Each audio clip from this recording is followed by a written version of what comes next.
사도신경으로 신앙 고백하시겠습니다. 나는 전능하신 아버지 하나님 천지의 창조주를 믿습니다. 나는 그의 유일하신 아들 우리 주 예수 그리스도를 믿습니다. 그는 성령으로 잉태되어 동정녀 마리아에게서 나시고 본디오 빌라도에게 고난을 받아 십자가에 못 박혀 죽으시고 장사된 지 사흘 만에 죽은 자 가운데 다시 살아나셨으며 하늘에 오르시어 전능하신 아버지 하나님 우편에 앉아 계시다가 거기로부터 살아있는 자와 죽은 자를 심판하러 오십니다. 나는 성령을 믿으며 거룩한 공교회와 성도의 교제와 죄를 용서받는 것과 몸의 부활과 영생을 믿습니다. 아멘. 오늘 아침에 하나님께서 우리 모두에게 주시는 말씀은 시편 54편입니다. 1절에서 7절까지 말씀입니다. 하나님이여 주의 이름으로 나를 구원하시고 주의 힘으로 나를 변호하소서. 하나님이여 내 기도를 들으시며 내 입의 말에 귀를 기울이소서. 낯선 자들이 일어나 나를 치고 포악한 자들이 나의 생명을 수색하며 하나님을 자기 앞에 두지 아니하였음이니이다. 하나님은 나를 돕는 이시며 주께서는 내 생명을 붙들어 주시는 이시니이다. 주께서는 내 원수에게 악으로 갚으시리니 주의 성실하심으로 그들을 멸하소서. 내가 낙한 죄로 주께 제사하리이다. 여호와여 주의 이름에 감사하오리니 주의 이름이 선하심이니이다. 같이 읽습니다. 참으로 주께서는 모든 환난에서 나를 건지시고 내 원수가 보응받는 것을 내 눈이 똑똑히 보게 하셨나이다. 아멘. 7절 말씀에 참으로 주께서는 모든 환난에서 나를 건지시고 하는 말씀으로 모든 환난에서 건지시는 주님이라는 제목으로 말씀을 나누겠습니다. 우리 53편은 제가 띄었는데요. 시편 14편이 그대로 53편으로 같이 다시 한번 반복되기 때문에 시편 53편은 시편 14편을 했기 때문에 뜁니다.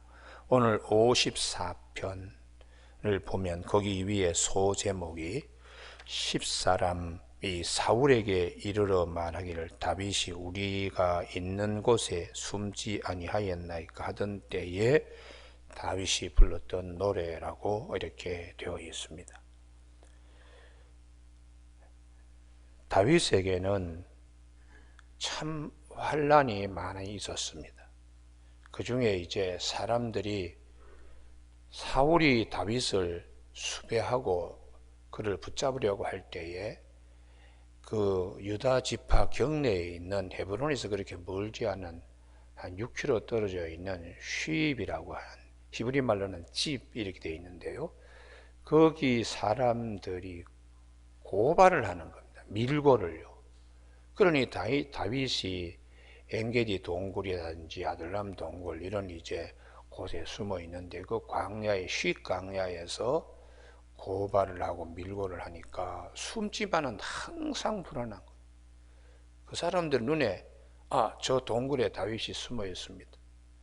그래가지고 사울에게 고발을 하고 밀고를 할 경우에 굉장히 힘들지요. 그때에 이 다윗의 마음, 그 믿음, 신앙심이 오늘 잘 드러나 있습니다.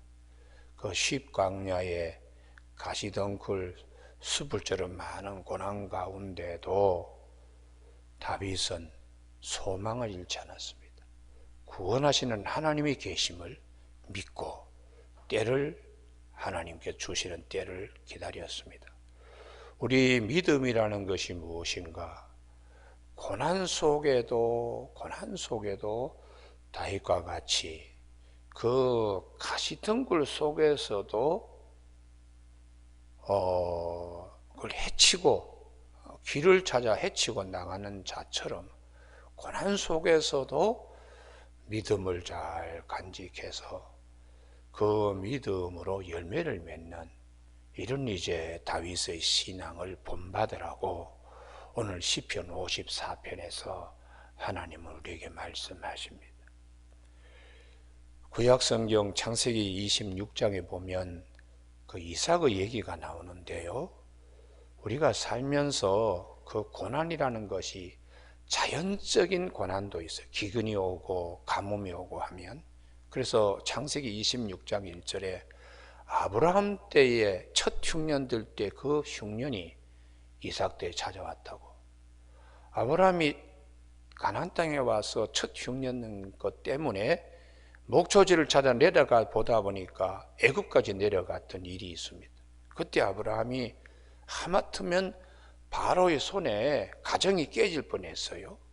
그런데 이삭은 이제 그 얘기를 듣고만 자랐죠. 듣고만 아버지가 75세 갈대아 우르에서 하나님의 말씀을 믿고 와서 그 다음에 목초지를 따라 이 사람들이 목축업을 하는 사람들이니까 풀을 따라 움직이는 겁니다. 그래서 그 땅에 흉년이 와가지고 목초지가 있는 길을 따라 애굽까지 왔다가 하마터면 가정이 깨질 뻔한 얘기를 이제 듣기만 했지요. 근데 이삭이 막상 가정을 이루고 그와 같은 흉년이 오고 기근이 왔을 때에 이 이삭도 목초지를 따라서 해변길을 통해서 블레셋 사람들이 그 그랄 있는 그 지역에 이제 가서 움직이니까 하나님이 말씀하셨어. 너 절대로 여기를 떠나지 마라. 가뭄이 오더라도 이 그랄 땅에서 너는 지켜야 된다. 그래서 그 말씀을 받아서 이삭이 머물렀더니 가정이 깨질 뻔한 일이 생기는 겁니다. 그 지역에 있는 사람들이 뭐 그냥 힘 있는 대로 하니까 이삭이 겁이 나서 니부가를 루이라고 속이며 살고 있을 때에 이 아비멜렉이 이 사람들을 이렇게 창으로 내려다보면서 그 이삭과 리브가가 부부인 걸 알고서는 막 그냥 야단을 치는 거예요. 그린 핍박 가운데서도 이삭이 하나님의 말씀에 의지하여 그 땅을 지키고 있을 때 하나님이 그 해에 100배의 축복을, 농사를 지어 100배의 결실을 맺어서 거부가 되게 했는데 이 블레셋 사람의 시기 질투가 많아가지고 있는 걸 다 빼앗아 버려요. 그리고는 우물도 그걸 묻어버리고 그래서 떨어져서 에색이라는 곳에 가서 이 우물을 봤더니 또 거기까지 따라와서 또 피해서 신나라고 하는 곳에 우물을 봤더니 또 거기까지. 그래서는 아주 이번에는 멀찌감치 그냥 사람이 오지 않을 아주 변두리에 르호봇에 가서 이제 거주하면서 하나님이 이렇게 지경을 넓혀 주셨다. 이렇게 이삭이 고백하고 있습니다. 참 고난이 많지요. 그렇지만 이삭은 신앙을 잃지 않았습니다. 그래서 그날 밤에 하나님께 기도하러 브엘세바에 찾아 올라가서 하나님의 음성을 듣고 종들이 또 우물 판다 그래서 그런 모양이다 했는데 이 블레셋의 이 왕인 아비멜렉이 친구 아우삭과 군대장관 비고를 데리고 와서 화평조약을 맺자고. 그래서 이삭이 그들과 화평조약을 맺는 데까지, 그리고 종들이 나가서 물이 나왔다고, 그래서 그 우물을 브엘세바라고. 환난과 역경이 참 많았지만은 최후 승리하게 하시는 하나님이십니다. 할렐루야. 그래서 시편 34편 19절에 의인에게는 고난이 많으나 여호와께서는 그 모든 고난에서 그를 건지시는도다. 이렇게 시편 34편 19절에서 말씀하고 있습니다. 오늘 다윗의 경우에도 마찬가지입니다. 고난이 참 많습니다. 그러나 시편 34편 19절에 의인에게는 고난이 많지만 그 모든 고난에서 여호와께서 건지시는 이 한 가지 사실을 우리에게 기억하게 하시는 하나님이세요. 창세기 26장이나 시편 54편이나 이 고난이 참 많지요. 그래서 이 1절에 하나님이여 주의 이름으로 나를 구원하시고, 구원의 하나님이 계심을 믿는 다윗의 믿음. 쉽강야에 많은 가시나무와 같이 그를 아프게 하는 또 일들, 특별히 그 밀고자들이 어디서 어떻게 그냥 눈을 찌를지 모르니까 참 힘듭니다. 그때에 하나님만을 바라보며 기도했는데 이 기도를 하나님이 결코 외면치 아니하시고 반드시 들으시고 건지시는 하나님, 그 하나님이 우리 모두의 하나님이시라는 거예요. 그래서 시편 40편에 기가 막힐 웅덩이와 수렁에서 나를 건져 올리시는 하나님이시다. 그래서 시편 40편 3절에 참 기가 막힐 웅덩이와 수렁에서 건지신 하나님께 새 노래를 나는 지어서 하나님께 바친다. 내가 부를 새 노래가 있다고 구원의 하나님에 대한 찬미를 하고 있습니다. 2절 다 같이 한번 읽으실까요? 시작. 하나님이여 내 기도를 들으시며 내 부의 말에 귀를 기울이소서. 아멘. 내가 부르짖고 기도하였더니 기가 막힐 웅덩이와 수렁에서 나를 건지시는 하나님, 그 하나님이 우리 모두의 하나님이십니다. 성도들에게 왜 고난이 없겠어요? 고난이 많습니다. 그러나 그 고난 중에도 믿음으로 구원하시는 하나님을 꼭 믿는, 그래서 사도 바울은 신약 성경에 아마 구약에서는 다 이만큼 그렇게 고난을 많이 겪은 사람은 없을 것입니다. 근데 신약에는 사도 바울입니다. 사도 바울이 얼마나 많은 힘든 일을 겪었는지, 하여튼 고난 목록이 고린도 후서 11장이 사도 바울의 고난 목록입니다. 고린도서 11장 그런 제가 한번 봉독하겠습니다. 고린도서 11장 23절에 보면은 내가 수고를 넘치도록 하고 옥에 갇히기도 더 많이 하고 매도 수없이 맞고 여러 번 죽을 뻔하였으니 유대인들에게 사십에서 하나 감한 매를 5번 맞았으며 3번 태장으로 맞고 1번 돌로 맞고 3번 파선하고 일주야를 깊은 바다에 지냈으며 여러 번 여행하면서 강의 위험과 강도 위험과 동족 위험과 이방인의 위험과 시내의 위험과 광야의 위험과 바다의 위험과 거짓 형제 중의 위험을 당하고 또 수고하며 애쓰고 여러 번 자지 못하고 줄이며 목마르고 여러 번 굶고 춥고 헐벗었노라. 고난 목록이 수없이 많습니다. 정말 쉿강야에 그 가시 덩쿨이 날 만큼 고난이 많았지만 다윗의 믿음은 고린도서 1장 9절 우리 자신이 사형 선고를 받은 줄 알았지만 이는 우리로 자기를 의지하지 말고 오직 죽은 자를 다시 살리시는 하나님만 의지하게 하심이라. 이게 사도 바울의 믿음과 신앙이죠. 고난이 그렇게 많더라도 그 고난과 역경과 어려움 가운데서 하나님의 사랑을 끊을 어떤 고난은 없다. 로마서 8장 38절에 내가 확신하노니 사망이나 생명이나 천사들이나 권세자들이나 현재일이나 장래일이나 능력이나 높음이나 깊음이나 다른 어떤 피조물이라도 우리를 우리 주 그리스도 예수 안에 있는 하나님의 사랑에서 끊을 수 없으리라. 이런 이제 믿음과 신앙으로 사도 바울은 교회에 금보다 더 귀한 믿음의 말씀을 우리에게 심어주고 있습니다. 오늘 아침에 우리 모두에게 구원하시는 하나님이 계신다. 이 믿음을 꼭 갖기를 바랍니다. 찬송가 400장 부른 것처럼 험한 물 속에서도 우리를 구원하시는 하나님이 계심을 꼭 믿어야 하겠습니다. 3절 낯선 자들이 히브리어 원전 성경은 키해서 왜냐하면 낯선 자들이 일하는 나를 치고 포악한 자들이 나의 생명을 수색하며 하나님을 자기 앞에 두지 아니하였음이니이다. 왜 기도하는가? 밀고자들 뿐만 아니라 사울 임금과 그를 따르는 추종하는 자들이 아주 그냥 포악한 자들입니다. 그리고 그들의 마음은 하나님을 자기 앞에 두지 아니하였던 사람들. 이게 무슨 말인가? 무자비한 사람이라는 거예요. 하나님을 두지 않을 때에 그 마음은 어떤 마음인가? 로마서 1장 28절에 하나님 두기를 싫어하며 하나님께서 그들을 그 상실한 마음대로 내버려 두사 합당하지 못한 일을 하게 하셨으니, 상식이라는 게 없는 거죠.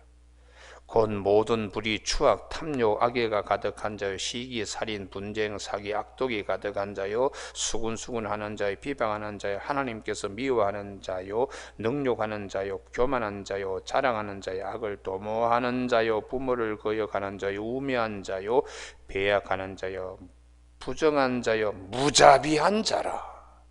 그러니까 하나님 두기를 싫어하는 사람은 그 마음이 아주 무자비해요.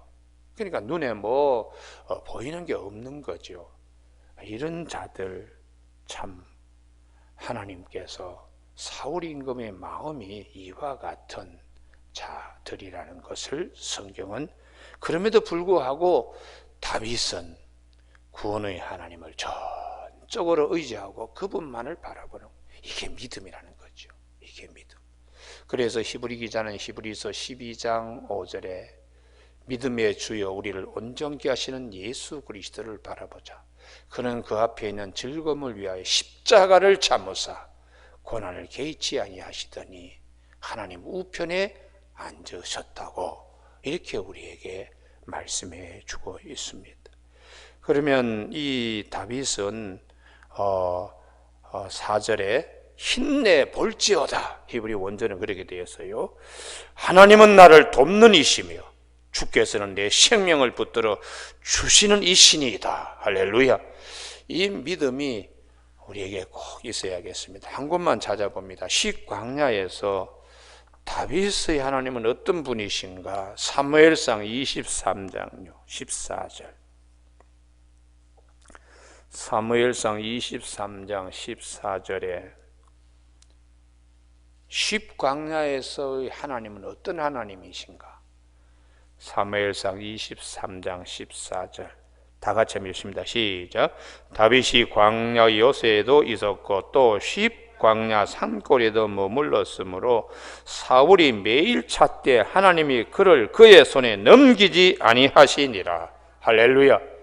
이게 참 중요합니다. 이게 절대로 그 하나님을 마음에 두지 않는 무자비한 사울의 손에, 사울이 매일매일 그냥 찾지만 하나님이 그를 그의 손에 넘기지 아니했다.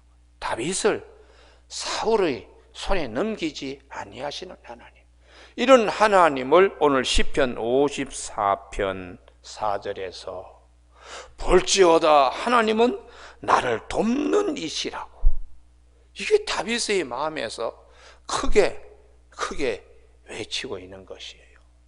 그러니까 하나님께서 이렇게 외치고 이런 믿음을 가진 다윗을 절대로 무자비한 사울의 손에 넘기시는 하나님이 아니시라고 성경은 이렇게 우리에게 말씀으로 다시 한번 확정시키는 것입니다. 하나님은 나를 돕는 이시며 주께서는 내 생명을 붙들어 주시는 이시니이다. 주께서는 내 원수에게 악으로 갚으시리니, 원수 갚는 것은 내가 하는 것이 아니고 하나님께 맡김으로 하나님이 다 하실 것이라는 믿음을 갖고서 주의 성실하심으로 그들을 멸하소서. 그 다음에 6절이 대단히 중요합니다. 이런 환난 가운데도 소망을 갖는 거예요. 소망. 6절 내가 낙헌제로 주께 제사하리. 낙헌제는 감사하는 그 은혜에 감사하여 드리는 제사인데요, 여호와여 주의 이름에 감사하오리니 주의 이름이 선하심이니이다. 이름이 선하시다는 말은 하나님이 선하신 분이라는 거예요.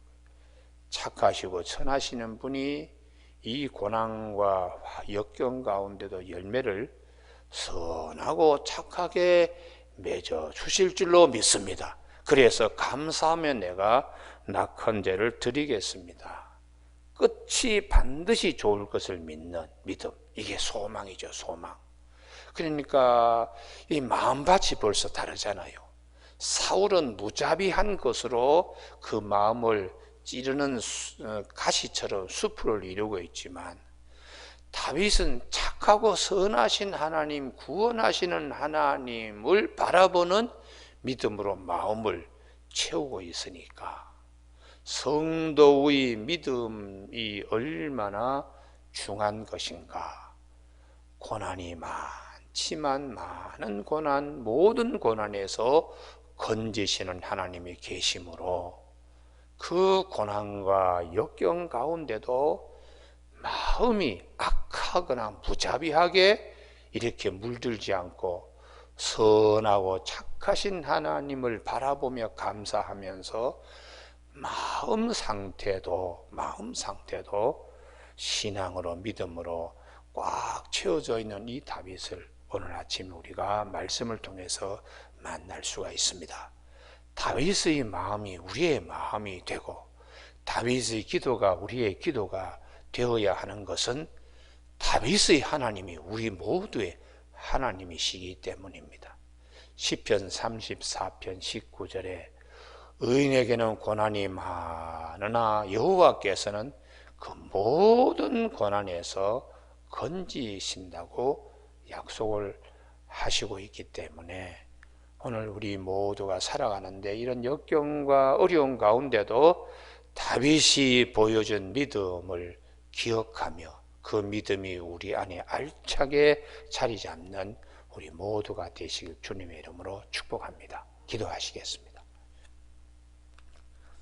하나님 아버지, 다윗이 많은 핍박과 환난과 역경 가운데서 구원하신 하나님의 그 선하시고 그 풍성하신 은혜를 잊지 않고 잘 참으며 하나님께 쓰임받았던 다윗을 오늘 아침에 우리가 다시 한번 보게 됩니다. 수입 광야에서 그 가시덩굴이 많은 그 광야, 10사람들이 다윗을 사울에게 밀고 하고 있던 그 참 어려운 시기에도 다윗은 하나님만 바라봤습니다. 다윗을 하나님께서 우리에게 말씀하시는 이 귀한 말씀, 다윗의 믿음을 이 아침 우리도 잘 간직하는 본받는 삶이 되도록 이 말씀이 항상 기억나게 하시고 성령이 가르쳐 주시기를 원하오며 예수님의 이름으로 기도드립니다. 아멘. 주님 가르친 기도로 마칩니다. 하늘에 계신 우리 아버지, 아버지의 이름을 거룩하게 하시며 아버지의 나라가 오게 하시며 아버지의 뜻이 하늘에서와 같이 땅에서도 이루어지게 하소서.